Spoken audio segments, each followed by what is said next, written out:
Welcome to Complete BS, the official podcast of couch coaches everywhere. Not just football. It's every sport that ruins your parlay, wrecks your fantasy week, and still brings you back for more. Buzzer beaters, blown leads, and brackets and flames. Yeah, we're all over it. Unfiltered takes, armchair analysis, and enough bold opinions to fill a playbook. Hosted by Brien Schmauch, sports junkie, the Saban of stats, and your official voice of I could coach better than that. Let's go. Welcome, Couch Coach Nation. It's Gator Day here at Complete BS, and we're going to preview the Florida Gators. Joining me today is Scott Carter, senior writer for FloridaGators.com. Scott, I really appreciate you coming on. How are you doing today? Hey, Ron, doing well. Just getting toward the latter stage of camp. You can feel the excitement build, and I think it's all around the country. Everybody's perfect right now, right? So there's a lot of optimism in the fan base, and just we're learning more about this team each day as they go through camp. But I'm looking forward to the season. I think it's going to be one of the more interesting ones in recent years. There's lots of reasons for optimism in Gainesville, and we're going to get into all of that. Before we do, though, if you could tell our listeners a little bit how you got into your role with FloridaGators.com, how long you've been with the university. Yeah, you can probably tell by some of the gray in my beard. I've been around the block by now. I'm a former newspaper guy, spent about 15 years at the Tampa Tribune, covered the Tampa Bay Rays and Lightning, even spent a couple of years up in Tallahassee covering Florida State at the end of Bowden's tenure. And then this opportunity at Florida came along. They were interested in creating an in-house writer with the way the media landscape was changing. The newspapers were covering things less and less, and they have a lot of great stories, a lot of tremendous athletes who are on campus each year. And so they brought me in 2010. Funny story, I was back in Tampa, had spent the whole fall camp with USF, Skip Holtz's first year, and they had training camp over in Vero Beach. And I didn't know when Florida was going to make this official. And it was, as jobs often do, they drag out after you hear about it. And so anyway, it went into the second week of the season. So I covered USF's opener in Raymond James Stadium. The very next Monday after that game, I started here. And my first game at Florida Field was against USF. So I knew much more about the Bulls than I did the Gators at that point. But I covered the game. And of course, as the years passed, I've been here. This is my 16th season. And that's my backstory. Just I'm a long-time sports journalist, now more sports writer in-house with the Florida Gators. And this is what people care about the most, football, obviously. So with 16 years covering the University of Florida there with the university, and then your time before that, do you have a favorite Florida Gator football memory? I joke with people. I came in the year after Tim Tebow. My timing was a little bit off. There's been so many great memories in terms of the program. Obviously, it's been up and down since the Urban Meyer, Tim Tebow years. There was some time there under Will Muschamp where it looked like they were going to take off, then they didn't. Same with Jim McElwain and Dan Mullen. Now we are with Billy Napier. It's not like I have a national championship game that I've covered. I've covered several bowl wins.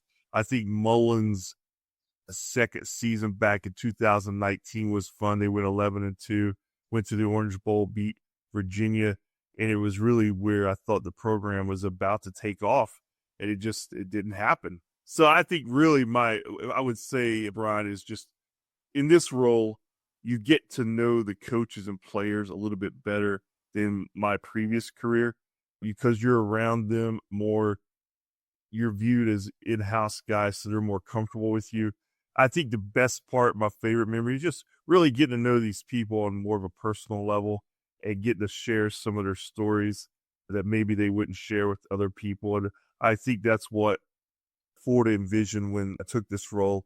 It's what I envisioned, just being able to tell deeper, richer stories. We still obviously cover the nuts and bolts that fans are most interested in, but I do love to take the time and get to know these people and get to tell their stories. I did one today on the walk on Anthony Rubio, whose father obviously is Marco Rubio. And I'm not for sure I'd be able to get Marco Rubio, the Secretary of State, on the phone from the White House if I wasn't in-house at FloridaGators.com to talk about Sure. football. With my time working both at Florida State and Georgia, when I go back to memories of the Florida Gators, they're more around heartbreak than they are favorite memories. And I do have a few heartbreaks that I don't need to get into and relive those.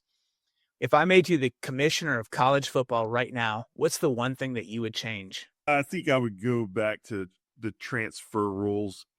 I'm a big proponent of the players getting a piece of the pie. And a guy can make life-changing money as an elite talent by transferring. I'm all for it. I probably would do the same if a school came after me and says, hey, we're going to give you $1.5 million, $2 million if you'll come join us. It's a sensible thing to do to make that move. I think where the problem is right now in the college game is the transfer portal is being leveraged as just kind of a lot of false promises, as the grass is always greener over here. And 95% of the players aren't getting that life-changing money. It's being used as a tool to just switch up your roster every year if you had a bad year the previous year. So I think I'd like to see it where a guy can transfer once and play immediately, but after that, you have to go back to sitting out if you have to transfer. I think that would stabilize the sport some in the roster development, roster maintaining, because overall, I think long-term it hurts the fans. They just don't identify with the players like they used to. They don't have that long connection. And I think the kids are 18, 19, 20 years old. I understand a couple of $1,000 and a new Xbox and all these free shoes and stuff seems like a great thing.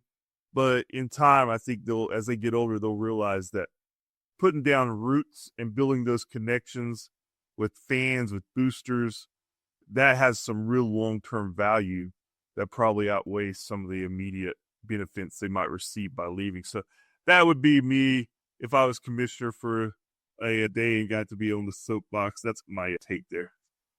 And I've heard that from a lot of folks that I've talked with. Recruiting used to be one of my biggest loves. And the old National Signing Day, the first Wednesday of February, that was like a national holiday for me. And I can't get into recruiting anymore because you don't even know if those athletes are going to be at the school in a year, let alone 3 years down the road, where you used to be able to think, all right, this kid is really good, but imagine what he's going to be 2 years or in his third year into the program. And you can't really do that every year. Now coaches are having to re-recruit an entire roster, and now it's 105 players. So you've got 105 kids now every year that they're having to build the roster, and it's really not sustainable. So I definitely see that there's going to be changes that are going to have to be made, and what direction they go with that remains to be seen. Let's dive into the Florida offense a little bit. And one of the changes with the offense is the promotion of Russ Callaway to offensive coordinator, which, going back to my time at Georgia, I've known Russ since he got to Athens as a 7th grade quarterback. So I go back a long time with Russ. So he'll be the offensive coordinator, but Coach Napier is still the play caller. How do you see Coach Callaway impacting the offense? I think it's going to be similar into really what it was last year when he started being more involved. And he's obviously got a great football mind. His father was a really well-regarded college coach for many years. And Russ came in under Billy Napier, and at first he took a job as like an analyst at tight ends, and he worked up to now where he's offensive coordinator. So that shows me that Billy and him are really on the same page on what they want to do offensively with play call and schematic formations and such. So I think it's a collaborative effort. He talked about it earlier in camp. He was asked about it, how that does work. And he, as coaches often do, Brien, they didn't get in great detail, but he says, look, it's going to be a collaborative effort like it has been.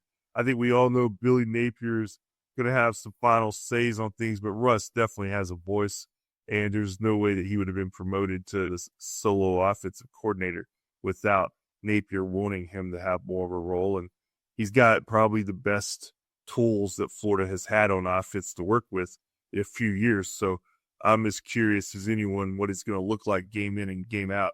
But I think it's going to be in some ways similar to probably what we've seen, but we don't see it because it's behind the scenes. They don't necessarily say exactly how it breaks down. He certainly has a voice. And probably the biggest component or tool of that offense, it's going to start with DJ Lagway, the answer to, I think, a lot of Gator fans' prayers. In my opinion, He is a transcendent player and the best quarterback that Florida's had since Tim Tebow. When you combine him with Jaden Ball, the running back there, I think this is the best sophomore backfield that anyone has in the country. What do you see from the offense? Yeah, I'm agreeing with you there on Lagway's presence. He is the best quarterback that Florida's had since Tim Tebow. And obviously, we saw the difference he made last year after Graham Mertz got hurt. And he comes in and they go 6-1, and the loss was against Georgia with him as the starter. And they were leading that game when he got hurt. And so, I mean, I think you know how a quarterback is. Obviously, his talent is easy for anybody to see. He's got a big arm, throws a great deep ball. He's big, strong, athletic. He can run the ball. But the thing that really, I think, resonated with me the most, Brien, was there was a shift in confidence in the team when he took over. And that's an intangible that a player either has or doesn't. And obviously, it's most important at the quarterback position. So he just rejuvenated that team. And the talent speaks for itself. You can look around college football going into the 2025 season. And I argue that it's probably harder to find any single player on any team that's going to be more important than DJ Lagway is to Florida this year. So that's why getting him healthy early in the season is so imperative right now. That's probably part of the reason why they're really slow playing it with him coming back from this calf, because they know they need him to be healthy. They need him to be ready. And we've seen evidence of what that looks like for Florida. It means a lot more wins than they've been having in recent years. And I think that he's got a lot of really young playmakers around him with Eugene Wilson, Aiden Mizell, Dallas Wilson, Vernell Brown. Those four guys, really young, a little inexperienced, but so dynamic. And then you add in the UCLA transfer, J. Michael Sturdivant, to give that older presence in the meeting room to show them how to play this position at this level, and they can grow and learn from him. And then the offensive line up front, it all starts with All-American Jake Slaughter. I think this is, next to Alabama, the second best offensive line in the SEC. They're going to be able to hold the line, give Lagway time, open holes. It all starts up front. I'm a big trenches guy, and if you can control the line of scrimmage, you can do a lot of really good things on offense. Yeah, no doubt. And that was an area that Florida has been up and down in over the course of the past few seasons. And we really saw that offensive line stabilize as a unit last year, and it got better as the year went on. And you mentioned Jake Slaughter, first-team All-American by the AP at center, a guy who coming in, you look at him and you're like, okay, he's a big guy, a big offensive lineman, but he's just really improved over the course of his career, as has Austin Barber at the left tackle position. I think a key there for me this year is Bryce Lovett at right tackle, a younger guy. He's looking to make his mark there. But they have more depth there. They have more talent. And without question, they have to be a huge part of what Florida does to have success, because not only you got to open holes and for those running backs, you mentioned Ball and Jackson and such, but you got to protect Lagway. He's the guy that you don't want to get hurt. And I just think that they're built for success there on the offensive line. And you look at the skill players again, I do think those receivers you mentioned, all those guys are going to get opportunities in this offense. And it's probably one of the deeper receiving units that Florida's had since you probably have to go back to the Mullen days with guys like Tyree Cleveland and Josh Hammond, Freddie Swain, some of those guys. So I do like where they are with the pieces around Lagway, and they have all the tools there to be very successful if they stay healthy. Absolutely. I think this is going to be one of the more explosive offenses in the country. They're going to be able to score a lot of points. As we turn to the defense, how will the defense shake out this year? We've got Ron Roberts back as the defensive coordinator. Now, Florida also has a Robert Bala and Vinny Sunseri listed as co-defensive coordinators. Is that more in title only? How does the defense shake out there with three different people having some kind of coordinator title? Yeah, that's definitely unusual. A big storyline last season was obviously the defensive improvement. While Lagway got most of the headlines for the Resurgence in the second half of the season. They really turned around the defense when Ron Roberts went up to the booth and started calling the defense. Austin Armstrong was the young defensive coordinator. He's moved on to Houston. It's Ron Roberts kind of running the show on defense. Vinny Cincinnati and Robert Bala, they do have those titles, and they'll have a voice as well. But Ron Roberts he's a veteran coach, a lot of levels of college football. He's been in the SEC at Auburn before he came to Florida. He spent time at Baylor. So he's had success with some turnarounds. So I think it's his defense, but it's a unit that you look at on paper, and again, they have talent, I think, equal to offense. I just think it's less proven talent at this point. You like some guys like veteran Tyreek Sapp. George Gumbs Jr. really came on last year at the edge. But there's some young players in the secondary that I'm sure Roberts is working during preseason camp to get those guys up to where they need to be, because they're going to have to rely on some youth back there and inexperienced players. Same goes for linebackers. So I think that's where Roberts' veteran presence is going to really pay off. Yeah, I think Tyreek Sapp is somebody that maybe some folks outside of the SEC, or maybe if they're not a Gator fan, they don't know his name. I think you're going to know his name a lot more this year. He had 7 sacks last year, 13 tackles for loss. I would expect double-digit sacks out of him. For me, on the defensive line, things start up front right there in the middle with Caleb Banks, massive human being there. He can really hold that middle of the defensive line and get some push. So I really expect a big year out of him. You've got in the front 7, all SEC freshman Miles Graham coming back. He was a 5-star out of high school and really came in, hit the ground running. I think as Florida continues this youth movement with a lot of their really younger players, adding in more time for Aaron Childs at linebacker, he's somebody there that can be a running mate for Graham at that second level. And then the secondary for me is there's a lot of depth and experience in this secondary, but there's also a good bit of youth. And I'm really excited to see the Florida youth all across their defense with Cormani McClain, LJ McCray, Jalen Wiggins, Childs, I mentioned, Ben Hanks, Drake Stubbs. Florida has recruited so well in the past 2 cycles. They've got a ton of young defensive talent. And are they ready to get some snaps and play meaningful minutes? Because these guys have talent on top of talent. Yeah, I do believe that they've done an excellent job in recruiting. And I've seen enough of these guys during camp. You know, they pass the eye test. You go out there, you look at them, and there'll be different classes, Brian, where you look and you're like, okay, this guy, he's going to need some development time. But like a guy like Drake Stubbs, to me, he looks like he could play if needed right away. Ben Hanks, the third, looks good at quarter. The player that I think most fans are excited about the secondary is Cormani McClain. This was a very highly recruited player who flirted with Florida during the recruiting cycle back in, I guess, 2023. Ended up at Colorado, didn't work out there after a season, and they took a flyer on him. They said, hey, we'll give you an opportunity. It's going to be a walk-on position. You're going to have to earn that scholarship. So they really challenged him to come in and buy into the system, be more disciplined on and off the field. And by all accounts, he's been doing a great job at it. I could tell that he's really added 15 to 20 pounds of muscle since last season, and he's been getting a lot of time there with Dijon Johnson, one of the projected starters at corner. He's been slowed some during camp. So he's been getting a lot of time at the top cornerback spot opposite Devin Moore on the other side. And another guy back there that I think worth mentioning, a young guy, Lagonzo Hayward. Looks like a really good, talented player. And you mentioned Graham and Childs at linebacker.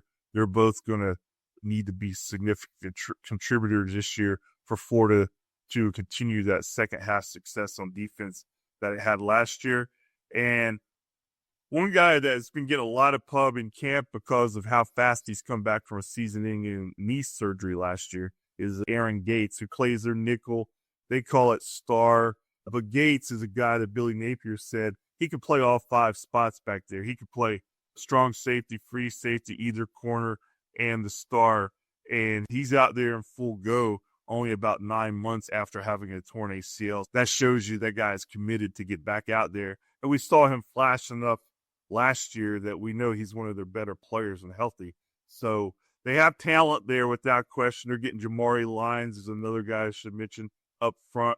He missed last season after breaking his ankle in camp, and he's coming in, which should help the loss of Cam Jackson. So they do have some interesting prospects, and I think guys who are you're going to see overall a big jump from year 1 to year 2 to year 3 from some of these guys. And if that happens as expected, I think the defense can be better than expected.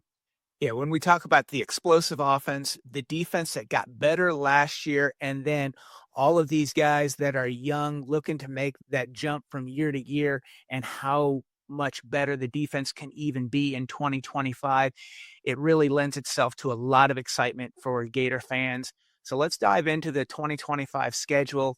It starts with Long Island University. I can't see anyone picking against this game. This has definitely got to be a win against an FCS opponent. Napier's gone if this is not a win. So this is a done, glorified tune-up, play clean, avoid injuries, build some chemistry with some of those young receivers, and get a lot of guys in there that see some actual live game action. I know you're with me there on a 1-0 start. Yeah. I think they might get rid of me if we lost that game, if the Gators lost that. Okay, fair enough. And then week 2, we've got South Florida. They've got a lot of experience returning 16 starters, but the talent gap's just way too big between the two schools. And this is a Florida win, 2-0. Yeah, I look at the same way, Brian. I think getting those first 2 games at home against opponents that you should really be able to play a lot of guys, get a lot of guys snaps early in the season, maybe to build some confidence and continuity there on both sides. I think the schedule works out at the start in Florida's favor, especially as they've gotten banged up some in camp. You can give those guys a little bit more of a breather in those first 2 games. I do think USF's played Florida tough the last couple of meetings, so you never look at a game against them as a walkover, but they've never lost to the Bulls, and they certainly don't want to in week 2. So I like Florida in that one as well. And then Florida gets their first road trip of the season, heading to LSU. Going to be a night game in Death Valley. This is a really tough road game, one of the toughest places to play in the country. Because of that, I'm going to give LSU a slight edge, and I would say that this is a loss for Florida, and I've got them at 2-1. I think that's a pretty fair assessment. LSU, it's always a difficult game in Baton Rouge. And the Gators have played well in some games out there when I didn't think they were going to have a chance. And, of course, they've had some meaningful victories out there. I look at this one, I'm going to go a little opposite from you. I think they're going to be fired up for the SEC opener. And while I think LSU, we all know they're going to be favored, if this is all contingent on DJ being back, being healthy, and Florida at full go, that's one of my upsets that I have for them on the season. I think they can go out in Baton Rouge and win that game. Nice. Okay. So I'm at 2-1. You're at 3-0. And the Gators head down to Miami for their 4th game of the season. I look at this as a battle of the trenches. Both have really good offensive lines. I think it's a close game, but I give the edge to Florida with Lagway and the offensive line. I've got Florida winning this. They're 3-1 on the year. Well, we're going to differ again, Ryan, unfortunately. Miami, for whatever reason, it's a game that the Gators just seem to always have trouble with. We saw the egg they laid last year in Cam Ward's first game. Miami comes into the swamp and just really rolled Florida. Obviously, Cam Ward is gone, but Miami's at home this year. Miami fans look at Florida as their Super Bowl in some ways. That stadium's going to be packed. It's going to be a lot of Gator fans there, but Miami's going to have a lot of fans there too, more than they usually have for most games. And I remember going down there in 2013, Will Muschamp's 3rd season, and I thought the Gators were going to win that game. And they played better than Miami that day, but every time they got inside the 20, they just couldn't score. Miami upset them. I just have a bad feeling about this matchup as well. We'll see how it goes, but I'm going to lean toward Miami pulling off the upset for whatever reason. They just seem to have the Gators number down there in South Florida. Okay, we're both at 3-1. We got there a little bit different. And then the AP's number 1 preseason team, Texas, I've got them number 3 in my poll. Texas comes to Gainesville. Texas is a legitimate national title contender. They've got weapons all over. I think it's the best defense in the country. Gators keep it closer than they did last year, but this is a Texas win, and I've got Florida at 3-2. I'm really looking forward to this game, probably more than any on the schedule. A rare visit from the Longhorns. I don't have it in front of me. I think it's been like 80 years since they played in Gainesville. They've only done it once, I think. It's going to be a sold-out game. It's going to be just a great atmosphere. And I think it's going to be a good game. But I do lean toward Texas. If we're having to pick these games, I'm going to be at 3-2 here after this game too. I think the Longhorns, just from top to bottom, the roster is it's got more high-end talent at some key positions. I think the quarterback battle with Arch Manning and DJ Lagway, I'm really hoping that lives up to its billing and that there's a lot of points in this one and that it's one of those games that we're talking about for a long time. But unfortunately, I'm leaning toward Texas as for the winner. So we're both at 3-2 right now. This next game is at Texas A&M. This is one of two games on the schedule that I really have circled that I think are the two most important games on Florida's schedule, and this is one of them.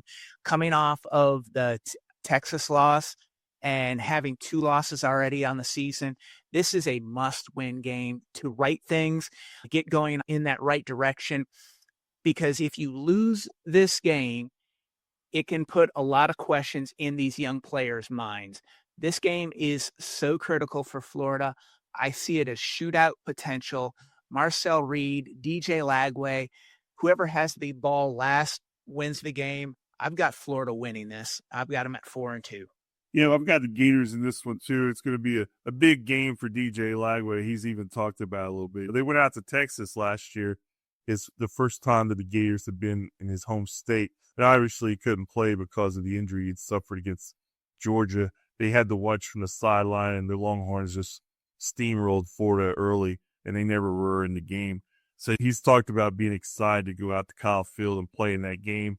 And he's going to Texas A&M a lot as a fan over the years. So he's been in that environment. And I think that Gators go out there and win. And I think they might take care of it easy. Texas A&M, I do like Marcel Reed. I just think the Gators are going to be pumped in that game.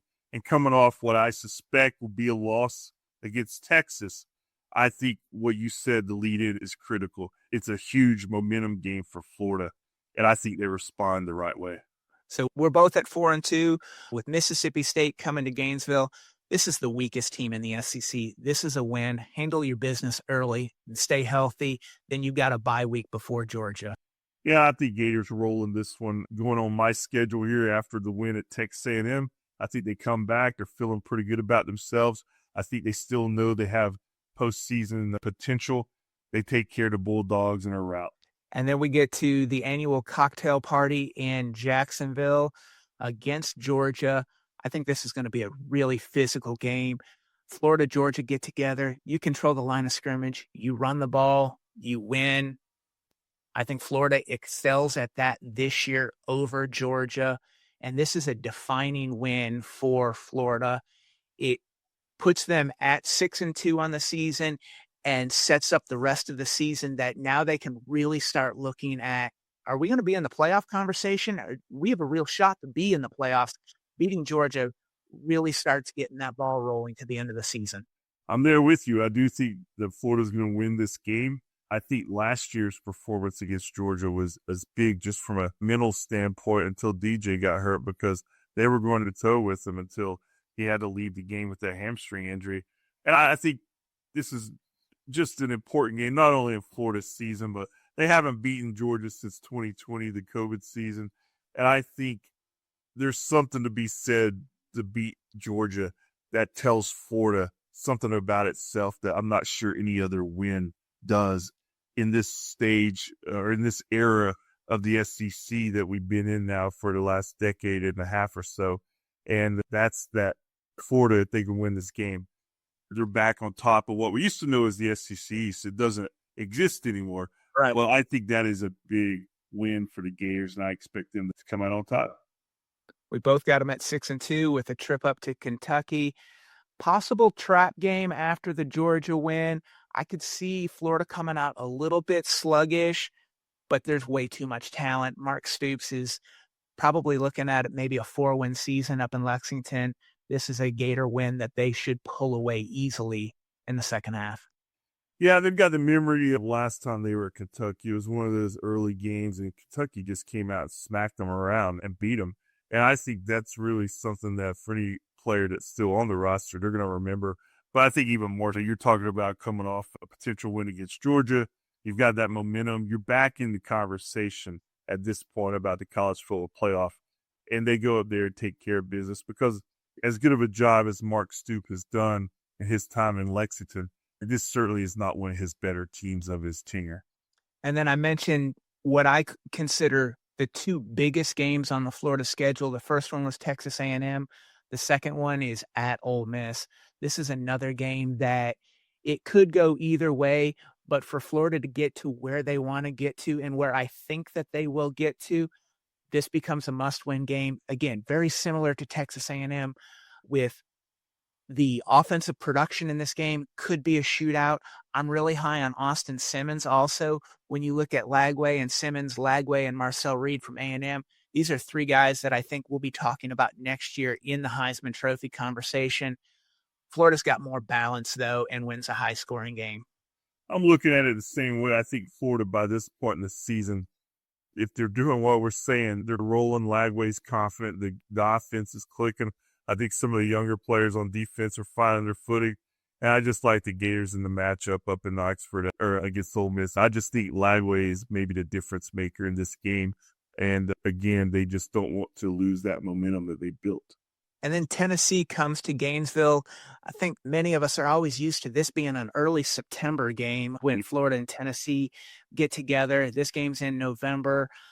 Florida's going to be looking for revenge from last year. I see Tennessee taking a step back from what they did last year. They made the college football playoff last year. I don't think anybody's expecting them to do that this year. I don't even have them in the top 25. And the quarterback position, most important position on the field, DJ Lagway is way better than Joey Aguilar for Tennessee. I see Florida, and this could potentially be a big blowout win. I'm not high on Tennessee at all. Yeah, the Vols certainly, I think, are going to take a step back this year with their roster compared to last year. They were a playoff team last year, but I think at this point in this season, Florida now is a potential playoff team, and I think having Tennessee at home, knowing what happened last year in Knoxville, I think that was the game that last year probably set and tasted the worst in their mouths because they had every chance to win that game in regulation. Then it went into overtime and they lost. But I don't think that's going to be an issue this year. I think they're going to win in regulation easily. And you're talking about a team right now that is playing really well. Yeah. And then the final game of this regular season, a rivalry game against Florida State in Gainesville. Florida State, I expect to be better than last year's 2-10 debacle, but they don't have the depth on the roster. They don't have the players yet to be able to really push Florida for 4 quarters. Because it's a rivalry game, Florida State will be up for it, but I expect Florida to win this. And I'll even probably say I think it's at least a 2-touchdown difference for Florida. Yeah, I like the Gators in this one, too. They finally snapped that streak against the Seminoles last year over at Tallahassee. Getting them back at home this year, I think, is huge. I do think Florida has a better roster, more top-end talent than Florida State at this point. So I do like the Gators in this one. And, man, obviously I'm finishing on an optimistic tone here, Brien. But this is all contingent on DJ Lagway being around and doing and playing in all these games. But I think with him there, with where they are at the stage of the season, with what possible things are in front of them, yeah, the Gators win this one. So we both ended with Florida in the regular season at 10-2. We both have losses to Texas, and then we differed on the LSU-Miami games. I think that Texas is the cream of the crop in the SEC, and I expect them to make the SEC championship game. Florida would have 2 losses in the conference. I'm not sure how things are going to play out there with the rest of the conference, with Alabama, LSU, Georgia, South Carolina. I expect all to be in that conversation with Florida as far as who's going to be that other spot. But I think at 10-2, even if they don't make the SEC championship game in Atlanta, they're in the playoff. And so I think this is a playoff caliber roster.